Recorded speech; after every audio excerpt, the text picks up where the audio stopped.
Hi, my name is Becca. Welcome back to Raising Them Simply. Here we share all about our secular homeschool as a family of 5. Today we're going to chat about how we approach scheduling our homeschooling days with our 2 kiddos that are currently schooling. If you are new here, we have a first grader, a preschooler, and then my 1-year-old along for the ride. And when I was looking at homeschooling 2 of them, I was really overwhelmed about how am I going to be able to do this and give both of my students adequate time to be able to help with their schooling and what that was going to look like. So we have officially been homeschooling 2 of them for a couple of months now, and we found a really good flow for our day for schooling. First of all, we learned really quickly into our homeschooling journey that my son does not do well homeschooling in the afternoon, and my son really needs that time to kind of explore and do his own thing a little bit in the morning. So when we start homeschooling, our goal is to start right around 9:30.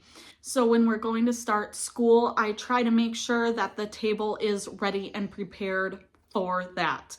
Now, what that looks like for us is my son does all about reading, math with confidence, and those are our 2 big things. And then if we are going to do science, right now we are doing seashore science, and we are doing for history, we are doing history from the Little School of Smiths for American history. So I flip through the curriculums and figure out what materials we need for the day and set those out on the table.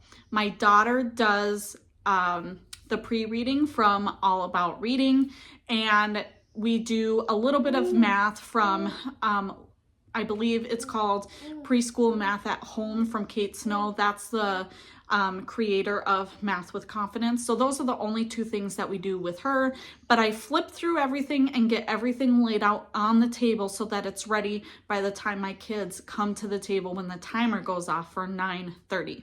So first is that I set up independent work for my son. What we've been doing is with the Math with Confidence worksheets, the first side of the worksheet is whatever they learn that day, and the back of the worksheet is review. We save that review sheet for the next day that we do math. So I will flip open the review sheet and I set that up for my son, and I will give him any manipulatives or anything that he needs for that. And then I set up our Explode the Code workbook.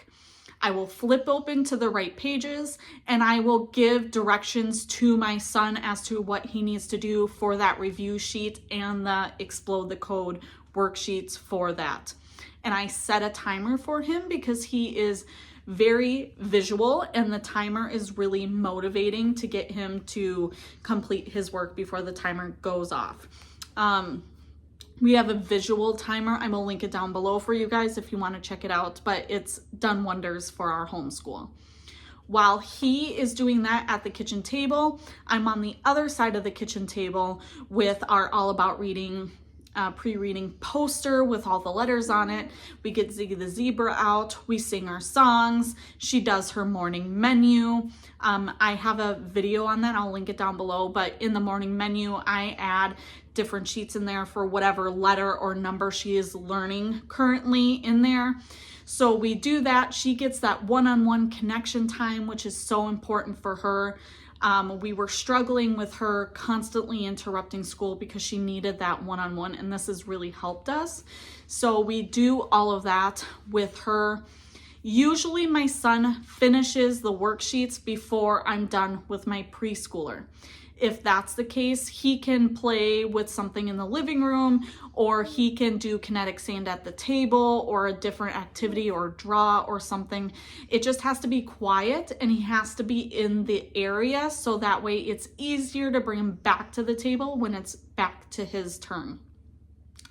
So we do all of this stuff with my daughter for the All About Reading pre-reading, and then we'll usually play like a number game, like she has to jump 5 times while she counts, or maybe we'll take one of our puppets and we'll throw it back and forth for whatever number she's learning about, just to kind of help her recognize that a number means a quantity of something. So we usually do some sort of activity like that, and it comes from that book that I had mentioned with the preschool math at home.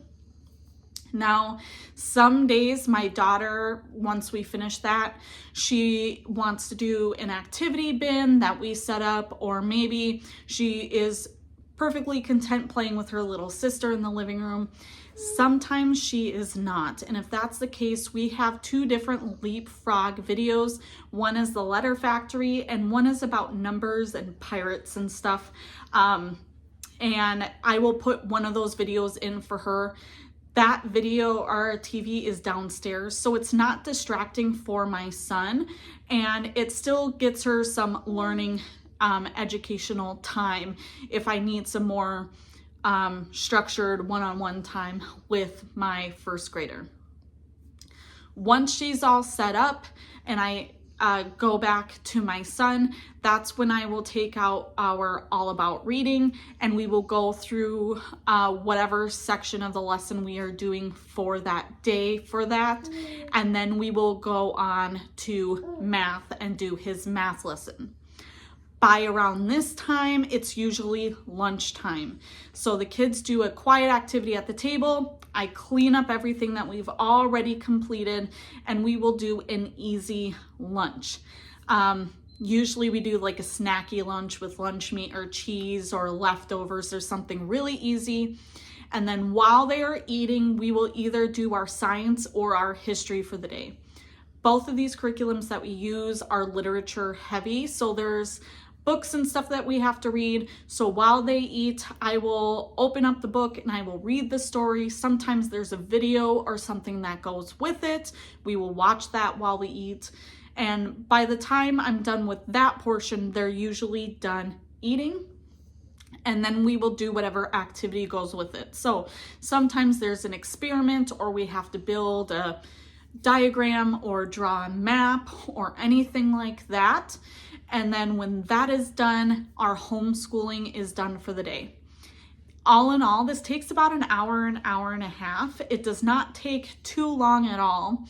And we are still able to accomplish everything that we need to in the day. We do homeschool year round. I've talked about that before on this channel, but because we homeschool year round, there's no rush to having to do a bunch of things every single day, and we're able to slowly build up on these concepts over the year. Also, just because that means that our structured homeschooling time is an hour and a half doesn't mean that we don't learn for the rest of the day. It's just all in different activities and things that we do. For example, my son is really interested in learning German, so we do Duolingo at this moment. In the future, we want to purchase the Homeschool Languages German curriculum. We just haven't done that yet, but we do that right before bedtime, and that's something that we do together before we read his book before bed. Or, for example, we might be learning about composting. Right now, we are getting ready for spring here. We're going to start a composting bin. We got this activity set from the library, and our library had a bunch of things in there all about composting. So maybe we'll read some of those books and we'll watch a video or something like that about that topic. Or maybe we're going to go on a nature walk and we're going to talk about the seasons or all the things there. So there are plenty of ways that we do schooling outside of our structured at the table time. So not to worry, my kids are learning plenty, I promise. It's just that the actual structured time does not need to take that long, especially when you get into a good groove. I hope this video was helpful for you guys. I would leave a comment down below if you have any questions or maybe tips that you want to share if you are a veteran homeschooling mom. I would really appreciate any input that you have. Give this video a thumbs up if you like this video. It helps me and my channel so that I know what kind of videos you like to watch, and hit that subscribe button. I make videos like this every week, and it's a free way to help support my channel. I will catch you guys next time. Bye.